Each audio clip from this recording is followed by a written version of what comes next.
இப்ப பாத்தீங்கன்னா ஸ்டாலின் புதுசா கண்டுபிடிச்சிட்டார்.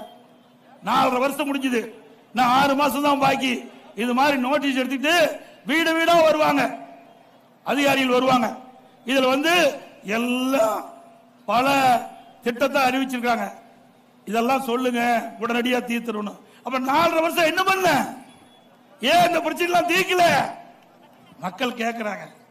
மக்களை ஏமாந்துடாதீங்க.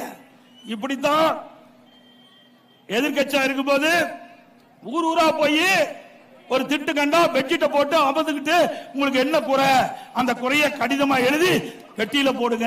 பெட்டியை பூட்டி சேல்விச்சு பத்திரமா வீட்டுக்கிட்டு போய் அண்ணா திமுக ஆட்சிக்கு உடனே பெட்டி பூட்டை உடைச்சு பூட்டை திறந்து சீலை உடைச்சு அந்த பெட்டிஷனை எடுத்து படிச்சு பார்த்து தீர்வு காணணும். அப்ப எதுக்கு இந்த நோட்டீஸ்? எதுக்கு இந்த நோட்டீஸ்? மக்களை ஏமாற்றுகின்ற தில்லுமுள்ள எதுக்கு? மக்கள் ஏமாற வேண்டாம். ஏன்னா 4 வருஷத்துல ஏன் இந்த பிரச்சனை எல்லாம் தீர்க்கல? இன்னும் 6 மாசத்துல தேர்தல் இருக்குது.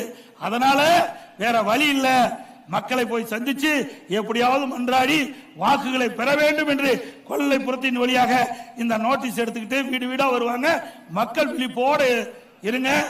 அதுவும் தொலைபேசி எல்லாம் கேட்பாங்க. தொலைபேசி என்ன கொடுத்துட்டீங்களா? போன் பண்ணுவாங்க.